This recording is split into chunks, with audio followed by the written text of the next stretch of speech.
So when I hear concerns and complaints today that our border just isn't safe enough, I agree. But I ask those who are complaining, where were you when we brought this bipartisan measure to the floor, which had so much enforcement in it, and really would have given us a safer situation today and for years to come? We can do that again. I agree completely with Senator McConnell. The drug crisis in America is serious, not just in Kentucky, but in my state of Illinois and yours too, and all across this nation. And I also understand that there are too many people presenting themselves at the border believing that they're going to somehow find their way into this country. I have met with many of them that were brought on buses to the city of Chicago. You should hear their stories. These are not people who are out trying to deceive the system or cheat the laws of America. They are desperate people, desperate for the safety of themselves and their children, desperate for an opportunity to have hope in the future. You sit down with them and think, how can they be much different than my mother, who was an immigrant to this country at the age of 2, came here with her family looking for a better life. She found it, and because she found it, I did too. That story is the story of America. Immigration is the story of America. And the notion that some Republicans have that we will not accept one more immigrant is ridiculous, and it's un-American, and it doesn't reflect the reality of the country that we live in. But 22 years ago, I heard a story about a young lady, young woman in the city of Chicago. She was from Korea. Her name was Teresa Lee. She came here on a visitor's visa, overstayed the visa, and was technically undocumented, illegal in the eyes of the law. Well, her father wanted to have a church. He wanted to be a Korean pastor of a church in Chicago. He never quite realized his dream, but he visited a lot of churches and dragged along his little daughter with him. And while he was talking things over with the pastors of these churches about what he might do, she would wander around the church and eventually get to the piano and sit down and start banging away at the keys. She wasn't very good to start with, but there was some promise there, and she became part of the Merit Music program in Chicago. This is a program which is remarkable. A lady left a lot of money and said, use that money to train kids in the public schools to play musical instruments. Well, Teresa Lee was one of those kids. She learned how to play the piano and became one of the best. And the day came when she was finally urged to take a chance and to apply for music school, and she did. But she got to one of the questions on the application out of high school, and the question was, what is your citizenship status? She said to her mother, what is it? Her mom said, we never filed any papers, I don't know. She said, what are we going to do? They said, we're going to call Durbin. So they called my office and got in touch with Clarasol Duque, who is my chief of staff and was working those cases at the time. And we checked the law. And for this 18-year-old girl, the law was clear. She was illegal in America, and she had to leave for 10 years and then apply to come back in. It didn't seem right. She didn't make the decision to come to this country, her parents did. She did everything right once she got here and struggled with a family that didn't have a lot of money and managed to scrape by. And here she was asking for a chance to continue her education from Chicago Public Schools to music school that might make a difference in her life. And she was being told officially by the government, no thanks. That's when I decided to introduce a bill called the DREAM Act, 22 years ago. For more than 20 years now, hundreds of thousands of young people in this country have been waiting for Congress to pass this bill. I've been waiting too. Along the way, there have been some victories and some major setbacks, but through it all, one thing has remained steady and constant: the devotion of dreamers to this country. Dreamers have woven themselves into the fabric of America. Many of them were brought here as babies. They grew up alongside other kids, our kids. They pledged allegiance to the same American flag that we all do, and they did it in classrooms day after day.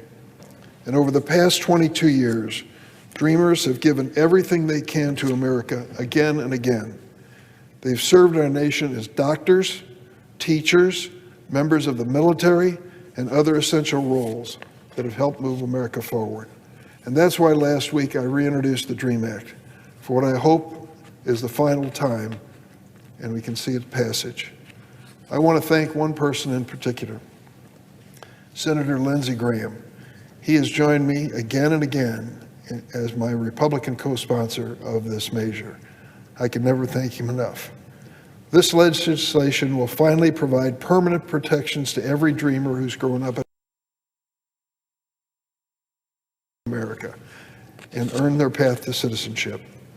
More than 800,000 dreamers have received protection from President Obama's Deferred Action for Childhood Arrivals program, known as DACA.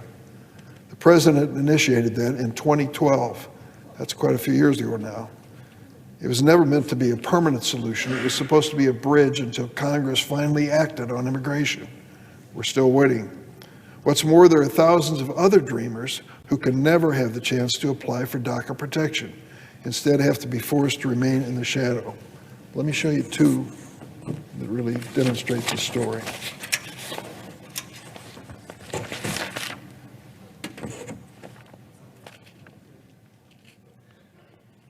This is Karen and Judith, twin sisters. Theirs is the 132nd and 133rd dreamer story I've told on the Senate floor. It's a lot. Karen and Judith were born in Durango, Mexico. They arrived in the U.S. when they were 2 years old, same age when my mom came here as an immigrant, and their family settled down in Dallas. Growing up, their parents were loving and supportive, but Karen and Judith faced some obstacles because they were undocumented. For instance, they didn't have health insurance, which meant doctor and dental appointments were reserved only for emergencies. By the time Karen and Judith reached high school, it became clear that they would not be given the same opportunities as the kids they went to school with. They could only watch from afar as their friends got their driver's licenses, traveled outside the country, landed their first jobs. Karen and Judith were not in that category. They were undocumented. But despite the frustrations, they pushed onward. Let me tell you what happened. In addition to graduating as salutatorian and valedictorian, Karen and Judith became junior ROTC, Academic Bowl National Qualifiers, AP Scholars with Distinction, National Hispanic Scholars, National Honor Society inductees, and so much more. Really, their academic accomplishments, I can't even start to list. But because of their immigration status, Karen and Judith could not apply for financial aid or scholarships at the colleges at the top of their list. So upon graduating high school, they stayed close to home, where the two of them are currently attending Texas A&M. After they earned their degrees, both of them hope to pursue careers in medicine. Do we need more medical professionals? The question answers itself. But for now, in their spare time, both sisters give back to their community when they can. Karen tutors school kids and provides in-home care for seniors, while Judith volunteers at a local hospital as well as an interfaith immigration network. Really, that should be the end of their story for now, but it's not. You see, a couple years ago, Karen and Judith's paths diverged, twins though they may be. Not by choice, but because of our broken immigration system. What do I mean? In 2020, Karen and Judith submitted their applications for DACA, but they did so one day apart. A year or so later, Karen's application was approved. But before Judith even received a reply to her application filed one day later, a federal judge in Texas, Judge Hannon, decided to hit the brakes for the DACA program.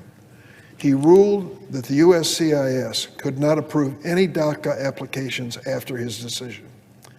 Judith has been living in limbo ever since that decision was handed down. She cannot legally work, and she has no idea what her future holds. Ask yourself, simple question, would America be better if these two sisters were deported back to Durango, Mexico? Will we be any better if Karen and Judith are sent to a country they don't even remember? What about the more than 200,000 DACA recipients who worked on the front lines of this pandemic? Doctors, nurses, paramedics. Would America be better without them? Of course not. We need dreamers like Karen and Judith, and this Congress needs to do something to protect them. Think about this for a moment. Karen and Judith weren't even alive when I first introduced the DREAM Act in 2001. While they've grown up and gone on to change their lives, Congress has still not fixed the broken immigration system. And even DACA, a temporary solution for dreamers like Karen and Judith, has endured one bad faith attack after another. Republican governors like Texas' Greg Abbott have led a relentless campaign to eliminate DACA and deport these two young women and disrupt the lives of hundreds of thousands of dreamers in America. Last October, the Fifth Circuit issued a ruling on DACA. The court kept protections in place for now for current recipients, but sent the case back to a judge in Texas who has repeatedly ruled against the program, the same Judge Hannon. And just recently, 9 Republican-led states asked that same judge to end DACA in their states altogether.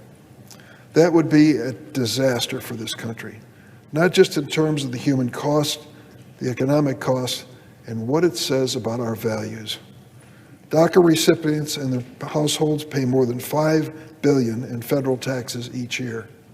That's money for repairing roads and bridges, Social Security, Medicare, and Medicaid. And by enacting the DREAM Act, we would increase America's GDP by nearly $800 billion over the next 10 years and create hundreds of thousands of jobs in the process. The bottom line is we can point fingers at other people, but this ball is in our court. And there are other immigration issues we should address. Senator McConnell raised earlier. Border security is one of them. We need to bring order to our nation's border. We should never knowingly allow anyone dangerous to come or stay in this country. And we cannot absorb all the people in the world who want to become citizens or residents tomorrow. We have to have a thoughtful system that makes sense for America's future and our economy. It's worth noting that President Biden has made some progress. Even with the limitations of a woefully outdated immigration legal system, the Biden administration has developed a more efficient process that is starting to make a difference. That new process has helped reduce the number of migrant crossings from Cuba, Haiti, Nicaragua, and Venezuela by roughly 97%. It's progress. But as I mentioned, executive action can't get the job done on its own. Poll after poll shows that Americans of all stripes, liberal, conservative, Democrat, Republican, independent, want Congress to do something instead of making speeches on the floor. In fact, one recent poll showed that an overwhelming majority of Americans, Democrats, independents, and Republicans, support both protections for dreamers and improving border security. I want to put that in writing. We're going to put together a bill that addresses border security and the future of the DREAM Act, and we need to do it soon. If we've learned anything from last year's election, it's that America wants us to come together on a bipartisan basis to make our nation stronger, safer, more prosperous, and really reflect the values of the American people. I can think of no better place to start than the DREAM Act. Let's work together to protect our brave young dreamers from deportation and bring order to America's southern border. There is no other option. Thanks for watching, and if you haven't already, please consider subscribing to our channel. And while you're at it, please leave us a comment. Thank you for watching.